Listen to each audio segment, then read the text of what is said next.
Baba Mbulasi. Baba Mbuzi. Baba niyaphila. Hayi siphilile Nkosi yami. Oh niyaphila baba. Siyaphila Nkosi yami njani? Uzwakala ungconywana ke kulokhu. Shothi nawe usuhamba lenyanga engala eMozambique ekuthiwa igcabulimo. Ngoba uzwakala angathi awunankinga ukhululekile. Awu ngijabule ngaphakathi kodwa ngafika eMozambique mhlawumbe kuzofuneka ngithi kuwena. Niyaphila kodwa mashobani. Siyaphila Nkosi yami njani Mbo? Baba singanene. Baba uMbulazi sezwa kuthiwa inkantolo ichithile sigcina ukuzwa kepha nakhu manje sizwa angathi ngolwesithathu uzobe usenkantolo futhi kwenzakalani ngenkantolo kukhona yini isinqumo esishintshayo please sicela usitshele okuyikona kona okwenzekayo Baba Mbomvu asibonge siphinde sibonge nabantu base South Africa sibonge kumalunga omkhonto wesizwe alalele njengamanje nangalalele nawa ifike kuyo le message angizukuqala ngene kakhulu einkantolo Mbomvu ngifisa ukuthi ngidlule la ekuthini yingani sizifike inkantolo esusa konke lokhu ukuthi iqiniso alikho phakathi kwabantu abaholayo into eyenzile sithe sihlezi kahle kumnandi umkhonto wesizwe uphakama uhamba kahle abantu bewuhola ngendlela efanele befaka wonke amandla nomfutho abanawo ukuthi umkhonto wesizwe ube yiqembu elizokwazi ukushintsha impilo zabantu eSouth Africa libenze baphumelele wasena umhobholo oqhamukayo uqhamuka ngabantu abathile ababengakaze babe seduze nomkhonto wesizwe bangakaze bafake ngisho igqalabo elincane nje ukuthi umkhonto usukume baphathisa abantu ebebethathe umkhonto bawuphakamisa waze wafika ekutheni ube nabantu abawu-2000 abawu-2.5 million abawuvotelayo yakwazi MK ukuthatha iqembu lase-KZN iprovince yase-KZN ukuthi ibuse kodwa ayibusanga ngenxa yokuthi kwakukhona abantu babengayimiselanga ukuthi kwenzeke lokhu kushiso yini lokhu Mbovu nezwe lonke ukuthi lesikhathi yenzeka yonke lento le kube khona umkhonyovu walento okuthiwa i-fraud noma i-forgery kwakhona ukukhuphuza umuntu esimhlonipha kakhulu ezweni yamkhuphuza i-forgery yawumfaka uba umholi ophelele we-MK party but leyo forgery umuntu ohloniphekile obekade u-statesman waphinde wahola kuma structures amaningi kahulumeni akakwazanga ukuyimisa lento ukuthi cha ngeke i-forgery yenzeke egameni lami ngeke ngihlale phezulu ngento engalungile ngoba eSouth Africa i-forgery i-crime sithi manje ngenxa yokuthi umholi wayithatha lento ye-forgery waqhubeka nayo wasebenza ngayo namanje usahlezi ngayo akuzange kumeke lapho i-forgery yaqhubeka wafojwa izinto zethu e-NPC kufojwa ama-directors angaphakathi u-NPC okuyi-non-profit company yomkhonto wesizwe esiwurejistile singamalunga omkhonto and the founders of umkhonto wesizwe Obani abasunguli Mbulazi bomkhonto wesizwe abasunguli kutheke uma bezama ukusikhipha njengabasunguli bashintsha ama-numbers wethu omakhalekhukhwini bashintsha nama-emails zethu ukuze bathathe ama-OTP yenzeke lento iqhubeka sizama siya e-CIPC sivala sibuyele baphinde futhi basizame bafoje basikhiphe sibuyele sithi CIPC awukwazi ukuvumela i-fraud ukuthi iqhubeke kanje u-CIPC kwafika lapho ethi khona cha Mntungwa nebandla lakho ayikho nathi into esingayenza manje sicela uvana ushone enkantolo ubabophe laba bantu ngoba benza into engafanele yingakho-ke ngolwesithathu usibona siya enkantolo hayi ngoba silwa noZuma nengane yakhe into esilwa nayo ukuthi akangayivumeli into engalungile kanje yokuthi abantu ngegama abasebenzisa igama lakhe ukufroda bafake amagama abo ngendlela errong bese bethi uNcamalala usithumile, uNcamalala uyena osinikeza imandate.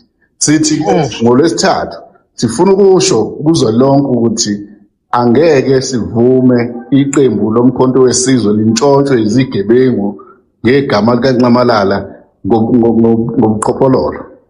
Yingakho siya enkantolo ngoLwesithathu sicela wonke umuntu othanda umkhonto wesizwe ayiseke le yokuthi ngaphakathi kumkhonto wesizwe asibufuni ubuqhophololo, sifuna bonke abantu bengene ngendlela efanele, and sifisa futhi ukuthi izwe liyethembe iMKP. iMKP akuyona eyomuntu othile, kepha eyabantu bonke base South Africa abathembele kuyona nabayithandayo nabangamalungu wayo. Kodwa ke umbuzo baba uKhumalo othi obani abasunguli beqembu lomkhonto wesizwe party? Mhlawumbe ungasicacisela lapho ubani noma obani abasunguli abasemthethweni nababhalwe phansi emaphepheni eqenjini lomkhonto wesizwe party? Ngiyabonga Mbovu. Eqembini lomkhonto wesizwe laqanjwa yimina uJabulani Sibongiseni Khumalo, uMusa Wenkosi Mhlabuhlangene Gasa, uJabulani Nyathi, uRaymond Hlakanipho Khumalo, uMengameli Dladla, uBheki Manzini, kube uZiqu Madondo.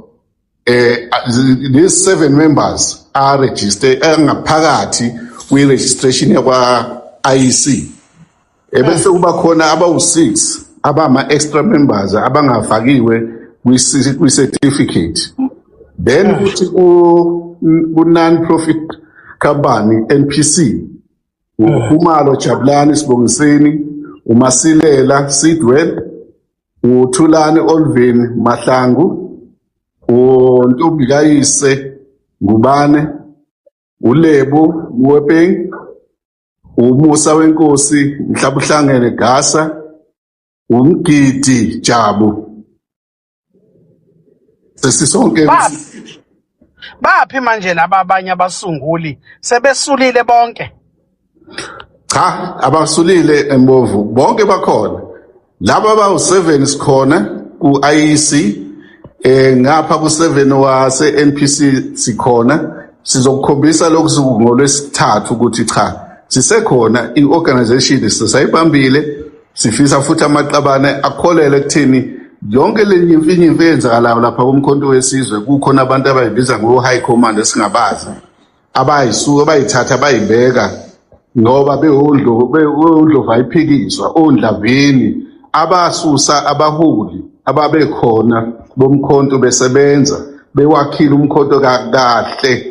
Namhlanje bawenza ukuthi umkhonto ungabi nane-office, awukwazi ngisho ukusevisa abantu ngoba bona bafika ukuthi bayabantu abanemali, bayabantu abasatshwayo abaziwayo, besuka kwamanye amaqembu akade behluleke kuwona ukuhola, base beza la bezokhohlisa uNcamalala ukuthi bengamsiza ukuthi balihole leli qembu. Esikhundleni salokho bamshaye phansi, ayikwazi ukukhuphuka iMK ngoba laba bantu laba bathi bayihola abayifikelanga iMK. Lo 2.5 million abakwazi nokuthi sawuthola kanjani. Abantu ngempela bazi ukuthi 2.5 million owavotela iMK yowenza iMK ibela ikhona obani, yibo laba abashawayo namhlanje. Okay, baba uKhumalo sicela ucacisele izwe lonke. Kukona konke makubuyo enkantolo ubaba former president of the republic uGedle Ihlekisa Mhlanganyelwa Zuma uzoqhubeka ukuba umholi weMK noma wena impi yakho esenkantolo ilwa nokususa yena esihlalweni sokuba umongameli weMK? Mbovu ngizoyiphendula kahle nje lento. Ime lapho indaba njengamanje into esiyilwayo ukuthi abukho ubuqhophololo obuzoqhubeka kwi-MK, kube khona abantu abangenayo bayibize ngokuthi bangama-director noma ama-founders e-MK. Yileyo mpeso esoyilwa ngoLwesithathu ukuthi cha, ama-founders e-MK yilawa. Laba abangene ngewindi, abangene ngobuqhophololo asibafuni, siyabakhipha ebese siyavala ukuthi bengaphinde bangene ngoba abantu abanjalo sifuna i-department kababa uSenzo Mchunu ibathathi bafake kwakhulukuthi ngoba phela laba bantu bayizigebengu khomba ukuthi asizuphila kahle eSouth Africa ngenxa ukuthi kunabantu abayibiza ukuthi bangamalungu omkhonto kodwa bebe benza ubugebengu. uNcamalala cha asikadili nalokho ukuthi siyamkhipha. Into esiyenzayo njengamanje sinezingxoxo esizenzayo namakhosi nabafundisi ukuthi ake bemsondeze bamvula amehlo ukuthi la ehlezi khona njengamanje akahleli kahle ngoba lezi igebengu eziseduze kwakhe ezilokhu zithi kuyena baba zibe zazi ukuthi zona ibulala iorganization leyo ukuthi uhlezi kanjani esihlalweni sizoyikhuluma sizofika kuyona hayi njengamanje. Okay. Umbuzo olandelayo baba uKhumalo enkantolo naku ulinganisa ngejele uthi umnyango ophethwe ubaba uSenzo Mchunu khona kufanele kubavalele unawo amagama abo lapho kufanele bavalelwe obani abenza inkohlakalo eqenjini lomkhonto wesizwe phansi khona ungasinika igama lakhe. Sibheke khona lapho babumbovu silinde ngolwesithathu sizokwenza njalo ungasithatha isimile awusilinde sivuke sizobakhipha njengoba benjalo sobabeka ubala okwezinto zembuzi.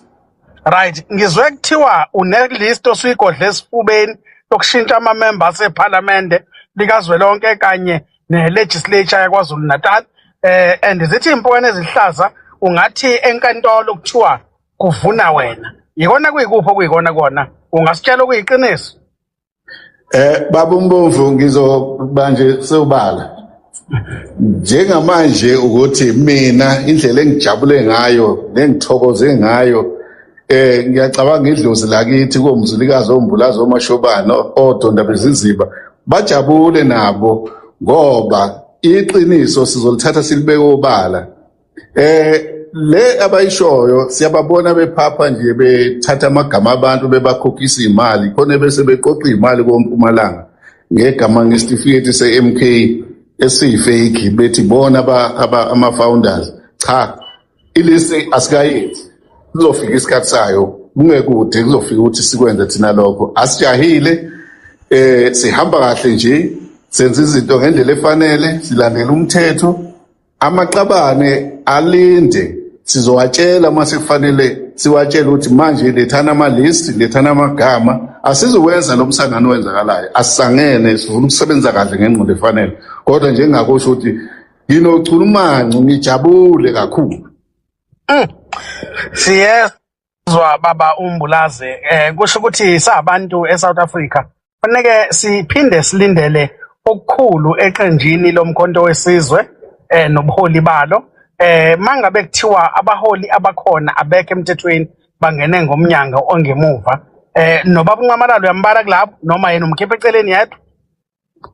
Engingachaza lapho Mbovu uNcamalala saba nesivumelwano naye sokuthi uzoba yiface yeorganization sikuma elections ngoba uyasishilo inkantolo ukuthi ngeke sakaba umholi eParliament okwakhe kwawukuthi abe umholi ahlale la eqenjini asikhube azithini asilekelele ngobuchule nangendlela efanele since sithembele kuthini usengenile waphuma wonke ama positions ayikho into angayazi besimthemba ngaleyo ndlela then yena wafakwa othile owazi ubugebengu weforja isignature yami lokho sokuxoxa ingakho ngithi sikuyekele kwabadala ngoba thina siyakholelwa ukuthi amakhosi nabafundisi abantu ofanele babeqotho ngakho ke bazomhlalisa phansi bakhulume naye ukuthi lento yale forgery angena ngayo kufanele ilungiswe bese siyabuyisana sihlale phansi sikhole iqembu silise phambili. Ngilizwile ukuthi uthi forgery angena ngayo uchaza ukuthi uformer president lesihlala ahleli kusona ungene ngomnyango ongemuva akuyena kahle kahle efanele ubuhleli lapha ya lokho kusho uchaza ukuthi baba uKhumalo zonke inqomo ayithathile azikho emthethweni mangabe ungene ngomnyango ongemuva kusuka iqembu lingena eParliament. Kunjalo Mbovu kunjalo indlela angena ngayo wangena ngembobo engafanelekile sithi ke thina ke akakwazi ukuvuma lokho kade ewustatesman fanele ngabe walwa naleyo nkohlakalo ngoba yayikhona indlela yokuyenza lento but ilingane yakhe ayenza ngalendlela eyenza ngasithi ke ngakho inqabalala akalalele uhlalwe phansi ilungiswe but sizoya enkantolo mangukuthi akalaleli and then simkhiphe lokho okobe kungasekuhle ngoba kobe sekusho ukuthi asisakwenzi ngendlela yobuntu sisathi kuyena akabe umuntu abuye eze kuthina njengabaqambi baleli qembu sihlale naye sibonisane ngendlela efanele. Baba uJabulani Khumalo founder of Umkhonto Wesizwe Party noma ubuso bakho singaboni baba uMbulazi singazi noma wena noma umuntu nje oyiqambela amanga othi uKhumalo umsunguli weUmkhonto Wesizwe Party kodwa ke akusenani sizothatha lokhu okushoyo baba uKhumalo elokugcina yini abantu base South Africa ekufanele bakulindele kuwena nobuholi bakho ngolwesithathu isinqumo siphuma nini enkantolo ngolwesithathu noma sizohlehla ngeke sazi babumvu so lindele ijaji ukuthi after sesikhulumile nalo sabeka ukuthi nabo ubuqiniso nakho kufanele kwenzeke lona lizodecide ukuthi lisinikeze nini isinqumo kodwa ngakujabulela ukusithola ngalo lwesithathu. Okugcina baba uKhumalo uyazi ukuthi enkantolo isinqumo siaphilwe meaning ukuthi kungaze kuphele u5 years kuaphilwa kuinterdictwa uma isinqumo esiphumayo ngolwesithathu besiaphila kusho ukuthi konke benikwenza kunali and void izinto ezoqhubeka ngendlela eziyiyona ikuphi enilindele ukuthi nikwenze mangabe kwenzeka lokho. Bambovu siyakholela ekuthini iSouth Africa inomthetho ngaleyo ndlela umthetho ufanele usebenze ngendlela efanele. Siyathemba futhi ukuthi ijaji lizolalela ngoba esikubekile phambi kwalo busobala okuhle kwempahla yembuzi angeke ke likwazi ukuthi liqhamuke ngelinye ikhona lilodwa kuphela. Baba uKhumalo bathi abantu bazi unqamalala wena abakwazi yini ungahambi uyovula elinye iqembu ubayeke nomkhonto wesizwe lithini lakho kulela? Hayi ngizobahleka nje ngoba kusho ukuthi ilaba abaphundulekile ingqondo zabe engakavuleki ngicela bavuleke baqale bathandaze bacele emadlozini nakubo ukuthi babambulele kuze bazi ukuthi izwe awuvane nje uvuke ekseni usuneqembu uyasebenza ukuze wakhe iqembu so uma befuna lokho abahambe boqala ngingabasiza baliregister labo abafunayo hayi leli MK le MK siyakhele izwe lase South Africa hayi abantu abaphuphayo. Ngizwe kuthiwa uyasebenzana kakhulu nonobhala oqeda kususwa kuthiwa uzombuyisela njengonobhala noma upresident iqiniswa ngana lokho.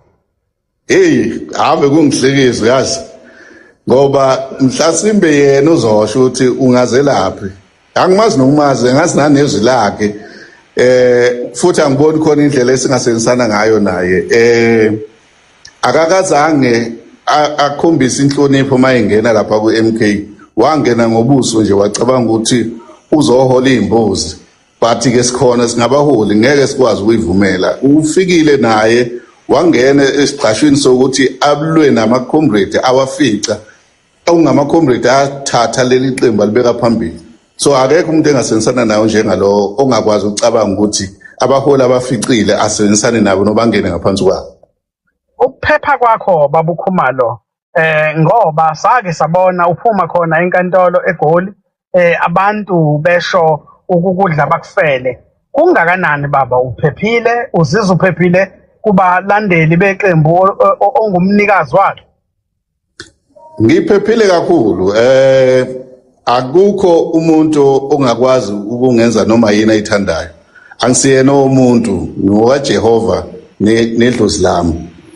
Enye into Mbovu engifuna ukuthi ngisho before mhlambe uqeda ngifisa abantu base South Africa bayeke ukukhuluma amanga nezinto abangazazi baze babe neqiniso khona bazenze obhongoza lapha bathi bayathiwa yini lento ekhulunywa abantu la bethi baya analyze uKhumalo wadla imali uKhumalo wenzani ngicela bayeke leyo nto leyo ngoba ngizobathatha ngibafaka enkantolo bembula izinqe bese kubabuhlungu ngoba ngithule hayi ngoba ngithule but if bezoqhubeka bangigcone ngizodila nabo kabuhlungu kabi. Baba Khumalo, imoto owawubonakala uhamba ngayo iToyota Land Cruiser entsha ekuthiwa iyona ekwathiwa intelligence ivezile ukuthi unikwe imali kwaqale kwathiwa u60 million kwabuye kwathiwa u100 million ovela ku current president of the republic. Ikhona into enjalo, khona imali wakwayithola imoto wakwayithengela? Hey, usheshe wajika Mbovu. Bekufanele uqhubeke. Angithi khona no BM abathathu baka DD Mabuza. Kwangagcina lapho kwanozweli Mkhize no 40 million. Amanga ase South Africa neintelligence yamanga engekho. Iyahlupha iyo le eyasiqabanisa noNcamalala eyangena phakathi kwethu yazoqamba amanga. Yikho ngithi laba abaqambi bamanga mina ngizothi ngisuka ngihlale phezu kwabo ngoba angisabi indoda mina ngiyindoda. Bangangikhathisa komfana ngalusa ngaqhathwa angisiyona isiyoyoyo. Bangaboni uma ngihleka bacabanga ukuthi ngimbuzi, cha ngizobathatha nje ngibabhekise phansi and ngeke kube mnandi. Ngisuka namhlanje labo bantu balawo manga umuntu akhulume angafiki ngaphezulu la ngafanele khona ngoba uzosithola esenkingeni.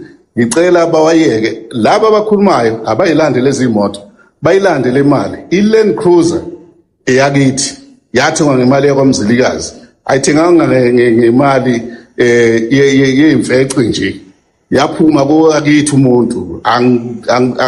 Angilokhu anginamahloni ngalokho. Baba, so siyabonga kakhulu Baba Khumalo, sikufisela inhlanhla ngolwesithathu.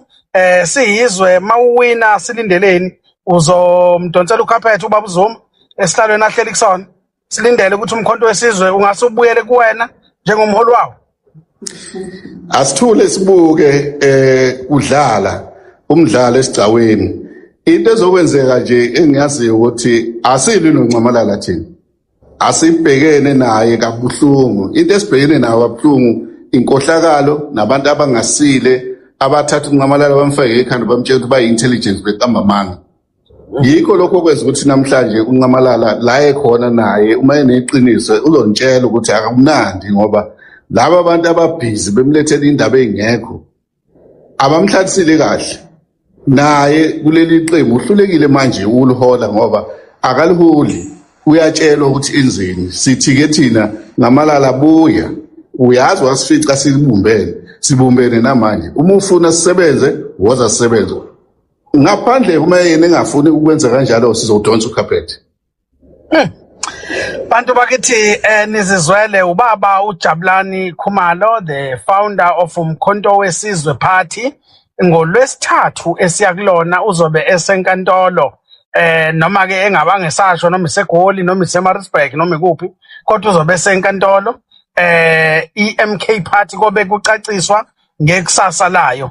Angazi noma ika-IEC noma ika-CIPC. Inkinga yangoLwesithathu yaka-IEC noma ka-CIPC? CIPC, okay. Kuzobe kucaciswa ukuthi wakhishwa ubaba Khumalo ngendlela engekho right. Wakhishwa ngemuva baba bakuresignela ungaresignanga. Kunjalo nje baforge isignature yami bafaka incwadi engangayifakanga bakhipha lezi engangiyifakile bafaka le eyamanga. Labo bantu 10 nabo bavulela icala labo abaforge isignature yakho. Hayi likhona lelo lizobe lihleze eBloemfontein ungekude. Ela laba abaforge isignature. Yebo.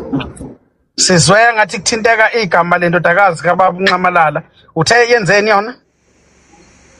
Iyona ezosichazela phambi kwejaji ukuthi yenzani. Hayi zinzima ezalapha ya eqenjini lomkhonto wesizwe party. Asingenike zomndeni South Africans. Sibonga kakhulu kubaba uMbulazi obesivakashele namhlanje la ku Clean Governance. Siyabonga kakhulu ngesikhathi sakho Mbulazi. Sikufisela inhlanhla, sikufisela ukuphepha. Sengathi amathonga kuMbulazi angaba nawe noNkulunkulu abe nawe. Siyabonga kakhulu Mbulazi kaMashobana. Baba